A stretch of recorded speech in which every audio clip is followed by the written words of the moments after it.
The girl received a life-sized realistic doll, but she had no idea that this seemingly cute doll would become a nightmare for the entire family.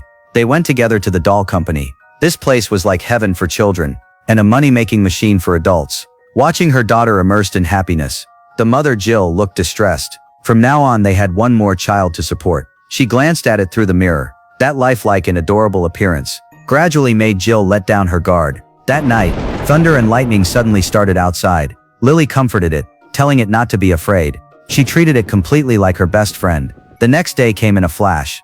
Lily showed the life-sized doll to her friends. Anything she had, Lily D had the same version, but they were not very excited. Instead, they felt smaller dolls were more cost-effective, so they could buy more clothes and furniture. At that moment, Rachel did something strange. What are you doing? Tabitha says that Lily D told her a secret. What secret?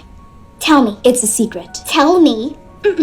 This is my house, okay? And there are no secrets. She stood up, pretending to be reluctant, saying the doll told her that Lily D actually did not like her. This completely angered Lily. She grabbed the doll from Rachel's arms.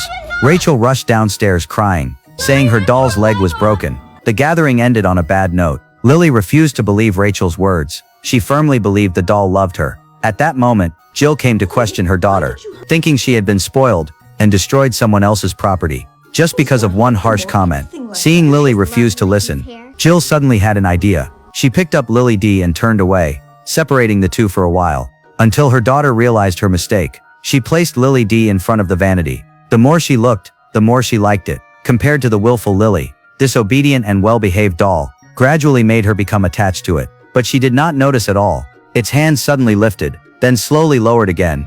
The next morning, Jill even brought it to the dining table. Brandon looked confused.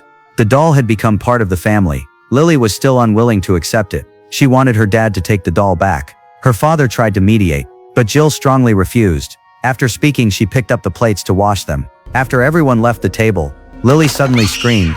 She backed away in fear. Jill's work laptop had been deliberately covered in spilled milk. Lily!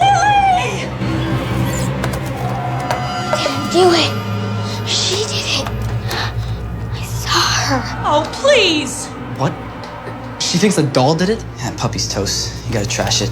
Even her usually doting father told her to tell the truth. Lily insisted the doll poured the milk itself, but no one believed that. Lily D had been sitting there quietly. After all, a doll could not move. Lily could not defend herself. She was punished and sent back to her room. Brandon felt something was off. Would his sister really do something like this? That night, Brandon brought up his doubts, but Lily stuck to her story. The doll did not like her, or wanted to hurt her. Brandon found it unbelievable. Meanwhile, Jill took the doll to bed. Her affection for it grew even stronger. At that moment, Brandon walked in. He shared his concerns. Lily seemed to truly believe the doll had come to life. Maybe they should throw it away. I think not. After all the money we've spent on her, we're not rich. Do you realize that, Brandon? Seeing his opinion rejected, Brandon said no more, but felt his mother was acting strange. Why did she seem to like the doll more than her daughter? Late at night, everyone was asleep in bed. Brandon was awakened by a noise outside. He stepped out and was startled. The doll had come out, sitting quietly on the floor, but it was actually Henry who moved it. He knew his daughter liked the doll, so he put Lily Day back in her room. Besides, sleeping with it in the same bed did not feel appropriate to him. But not long after he left, a figure stood by the bed, staring directly at Lily, with a strange smile on its lips. The next morning, Henry was startled by the doll beside him. He immediately thought his wife had found out, and brought the doll back again. Lily sat at the table, feeling like she had not slept well. Her neck felt stiff. Henry thought it was nothing serious, probably caused by a bad sleeping position. He then asked her to apologize to her mother. Lily still denied everything. Henry did not push further, but Brandon noticed their mother favored the doll more. You're giving the doll breakfast? Lily D is no ordinary doll. You're totally obsessed with it. Her, not it. At that moment, Henry received a business trip call. He would not be back for 2 days. The doll quietly turned its head, as if it had an idea. After school, Lily returned home. She called out, but no one answered. She went to Brandon's room first, and saw him playing games with friends. He told her to heat up some nachos herself. Since their mother had not come home yet, she decided to look for the doll. Strangely, it was not near the vanity. Lily went to the bathroom and called out. She noticed something behind the curtain. When she pulled it open, it turned out to be Lily D's clothes. She searched around but could not find it, thinking her mother had hidden it, unaware it had been hiding behind the curtain all along. While Lily was in Brandon's room, it quietly went downstairs from behind her. and watched her from the shadows. When Jill came home from work, Lily had somehow fallen asleep and was covered in black paint. Jill rushed upstairs, angrily calling her daughter.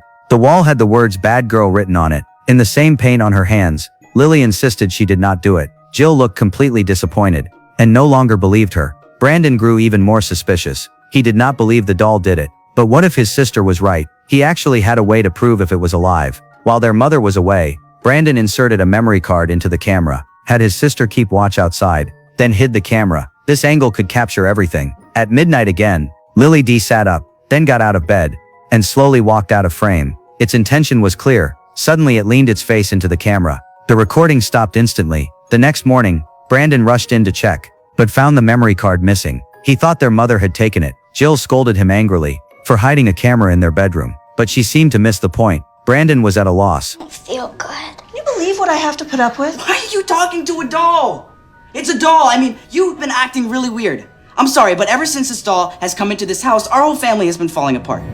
Seeing her daughter not feeling well, Jill stopped pursuing the matter and took her to the hospital. Now only the two boys were left at home. Brandon told his friend that the doll was strange. Maybe someone was controlling it. Perhaps there was some kind of chip inside. They decided to take it apart. They unscrewed the neck, then removed the head to inspect it, but found no chip inside. They tried to peel back the hair. It was more tightly attached than expected. Looking at the smooth head, there seemed to be something written before. Brandon noticed it had been altered. There were more letters after the D. He wiped it with a cloth, and a sentence appeared. Destroy this doll.